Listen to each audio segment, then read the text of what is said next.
At one point in time, Rocksteady was a universally beloved studio, known for creating some of the best superhero games ever made with the Batman Arkham trilogy. A true icon of the video game industry, the uncrowned king of the superhero genre, and a studio that fans could turn to expecting only the highest of quality games.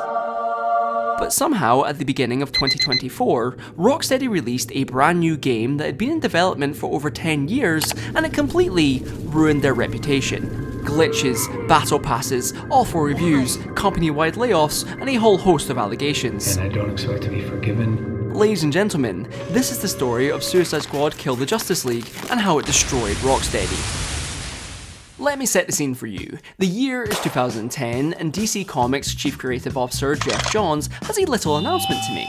That being that DC are interested in creating a game based around the Suicide Squad, a prominent team in the comics comprised of various notable DC villains like Harley Quinn, Captain Boomerang and Deadshot, as well as not so widely known villains like Copperhead and Manchester Black, a true British icon. Alternatively dubbed Task Force X, the team members are usually imprisoned and forced to carry out top secret government missions that can, and often do, lead to their death. Hence the name being, you know, the Suicide Squad. What, we some kind of Suicide Squad? Say that again? Now obviously, with the team being full of criminals, to make sure they follow orders and don't try to run off, they have a tiny little explosive placed inside their head for insurance. Please don't press that button. This aspect of the team was something Geoff Johns found really interesting, as he further elaborated in an interview that it would be a cool concept to have a game where any lead character could potentially die at any given moment. The idea clearly stayed in circulation for a while, because as Rocksteady was finishing development on Arkham Knight, the squad was teased in a post-credit scene for Arkham Origins, and also in Arkham Origins Blackgate, a game I completely forgot existed until now. So naturally, after Rocksteady finished Arkham Knight and it received widespread praise, well, mostly, you'd think Rocksteady would begin development on their Suicide Squad game.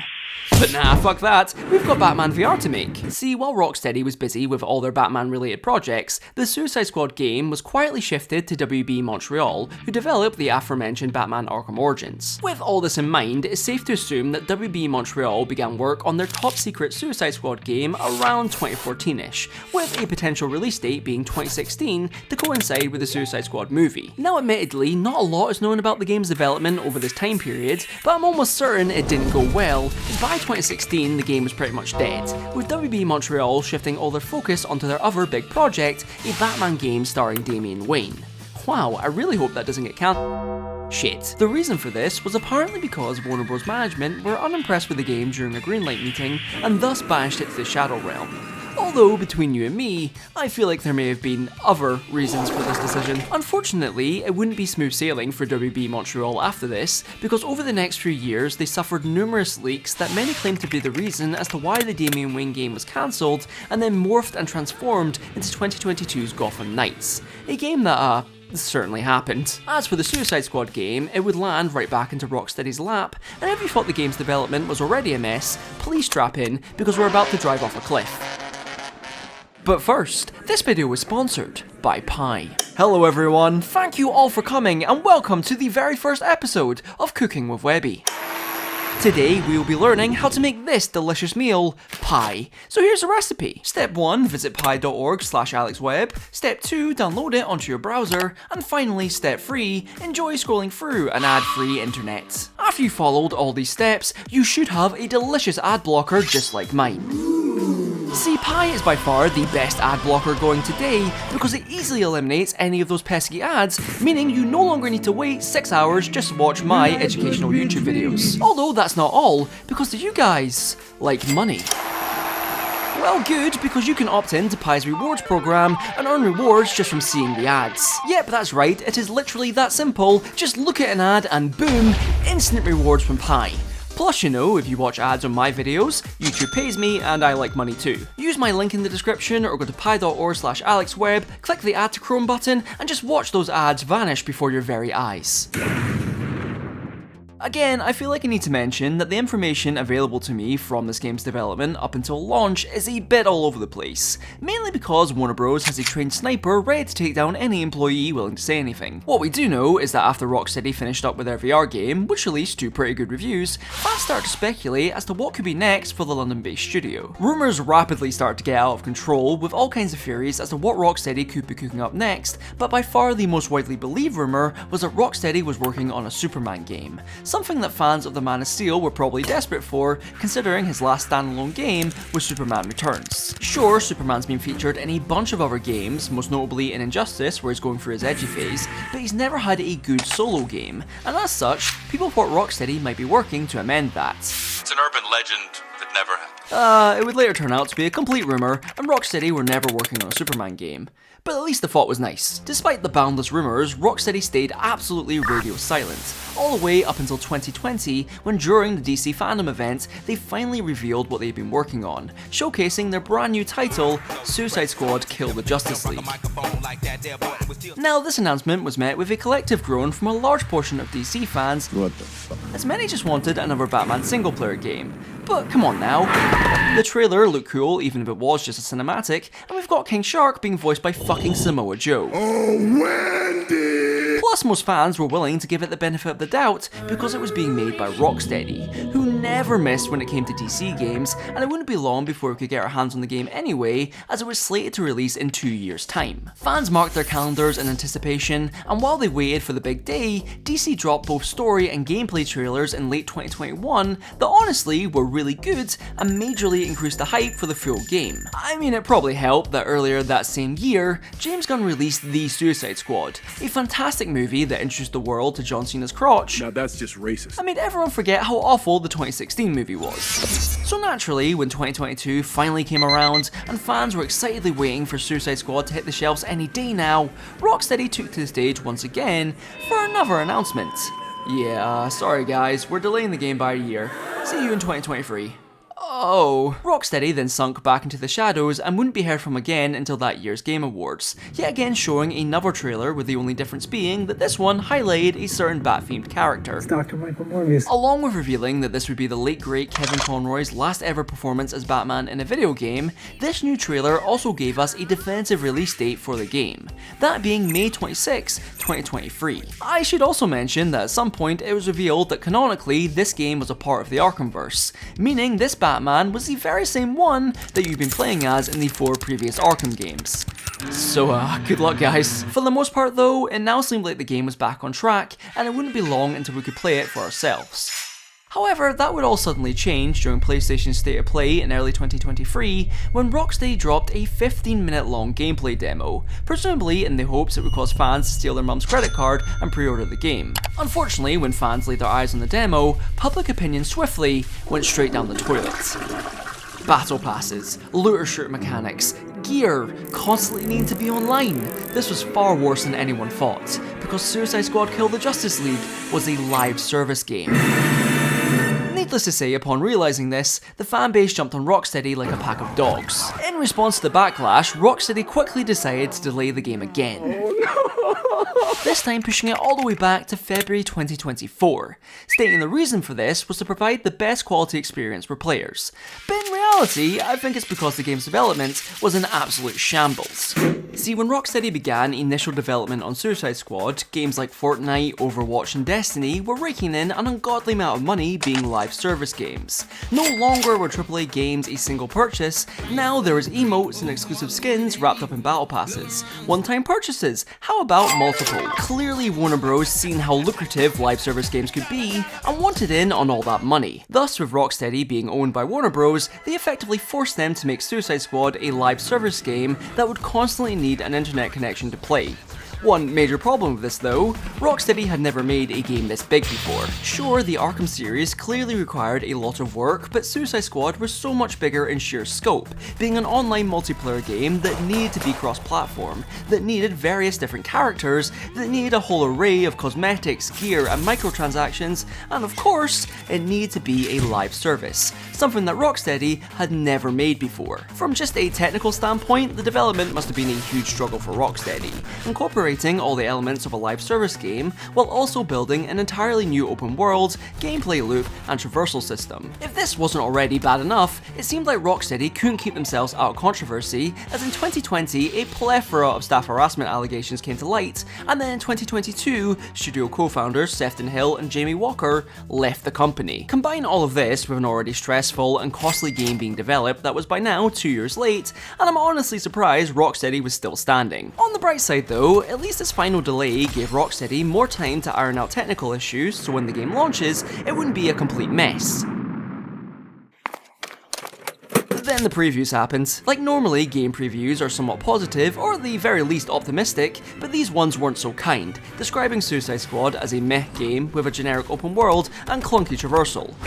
Maybe I should hold off on the deluxe edition. For many, this was the final nail in Suicide Squad's coffin. The delays, the previews, the constantly being online, surely it couldn't get much worse. Oh, never mind, the UI got leaked too. Despite all of this, Rocksteady couldn't just cancel the game. There had been way too much money invested into it at this point, and it had taken them the better part of 8 years to make. They couldn't just back out now. So, on February 2nd, 2024, after multiple delays, technical issues, and fan backlash, My expectations were not met. Rocksteady finally launched the game. Now, if you were lucky enough to purchase the deluxe edition, you were able to play the game 72 hours early and experience it in all its glory, which included, but not limited to, crashes, freezing on the loading screen, not being able to use your deluxe edition outfits, desyncing during co-op, constantly disconnecting you from the servers, and a bug which starts your game at 100% completion, which caused Rocksteady to panic and temporarily take down their poorly optimized servers. $100 by the way. Unfortunately, the issues don't just stop there, because when you're actually able to sit down and play the game, it looks hideous. Sure, the graphics look nice, but the game genuinely has some of the most obnoxious and epileptic fit-inducing combat I've ever seen. Yet somehow someone at Rocksteady must have looked at this gameplay and thought, wow, that looks great. Particle effects, neon flashing lights, big numbers everywhere, a horrendous UI, and a constant barrage of bullet sponge enemies all combined for a gameplay experience akin to that one cutscene from Dead Space. If you can somehow get past the seizure-inducing visuals, Suicide Squad's core gameplay is just completely lifeless, incorporating all the worst elements of the looter-shooter genre. There is no depth here whatsoever. All the missions feel more or less the same and are extremely repetitive. Go here, shoot this thing, shoot this slightly bigger thing, job done, move on to the next task on your to-do list. Oh good. Don't worry though, once you complete each mission, you're rewarded with a loot box that gives you pretty much the exact same gun. Just this time in pink. To be fair though, at the very least, you can craft new weapons and gear. Just not any outfits though. I mean come on, how else are they going to get you to buy all these gorgeous suits from the store? That'll be $10 please. For a game that was heavily promoted as being part of the Arkham series, it became very apparent once you started playing it that Suicide Squad has so much more in common with 2020's Avengers game. Actually, I wonder how that game's doing right now. Oh, that makes sense. The narrative is arguably Suicide Squad's strongest aspect, and many reviews agreed, citing the story and the banter between each squad member as pretty much one of the few good things about the game. Although in saying that, there are still massive issues. Why are you blue? See, as you can probably tell based on the title, the game revolves around you killing every single member of the Justice League who've been taken over by Brainiac as he tries to transform the Earth into his home planet. Now in theory, all that seems fine, and leading up to the game's launch, fans were still unsure if you'd actually kill off any of these iconic characters, especially Batman, considering this was the same one you'd been playing as since 2009. Surely, if this was his time to go, he'd die in a blaze of glory, something befitting the legacy of this Batman. Like maybe he'll die during...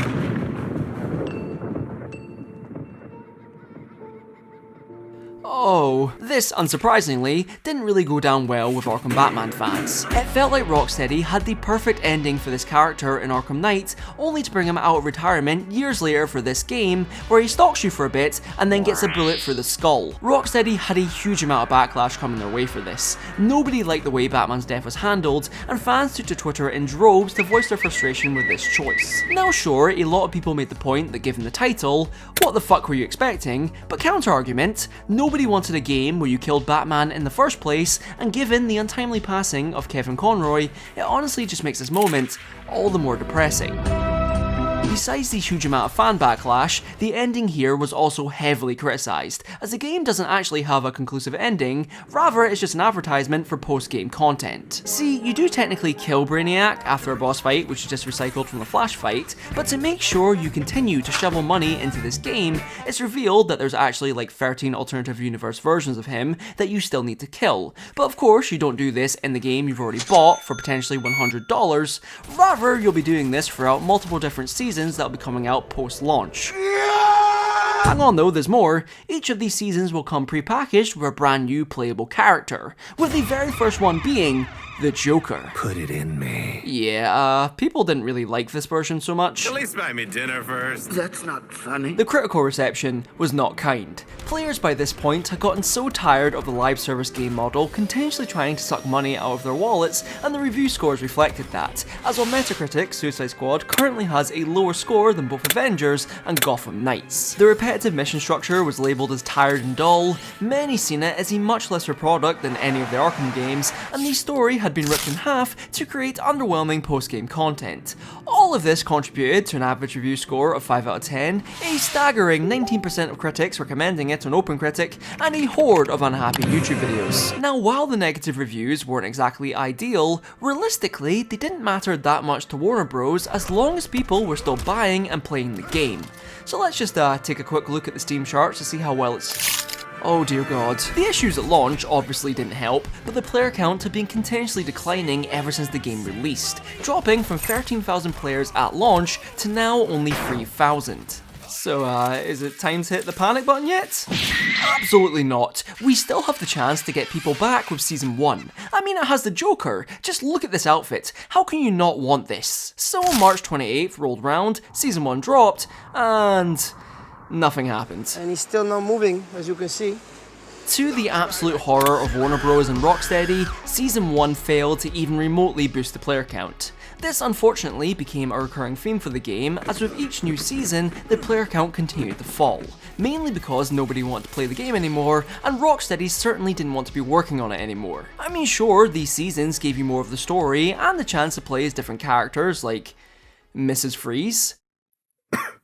But that definitely wasn't enough to bring players back, and by this point there was no denying it, Suicide Squad was an utter disaster, and Warner Bros. Had lost so much money on it. Actually, to be more accurate, they reportedly lost around $200 million in revenue by May of that year, which resulted in Rocksteady's workforce being cut in half as they were hit with major layoffs while Warner Bros. Tried to recoup their losses. This decision, however, meant that there was way less people to work on the new seasons, and the quality took a huge hit, meaning there was even more unhappy YouTube videos. I'm just consistently blown away at how unbelievably uninteresting they've managed to make these updates. It's crazy. Ultimately, despite Rocksteady's best efforts, there was no saving this game, and the player count continued to plummet.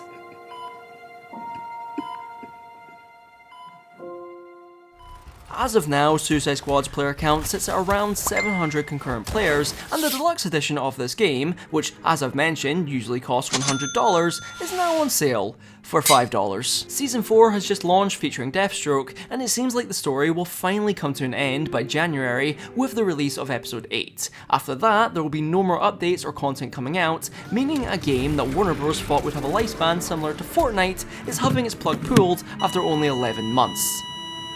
Honestly, Suicide Squad Kill the Justice League is just a really disappointing game, all things considered. Like, it could have been great if Warner Bros. Had just left Rocksteady to make the game they originally planned, but corporate greed ruined any chance of that. And now, nearly 1 year on, the game is dead, and Rocksteady has been left to pick up the pieces of their shattered reputation.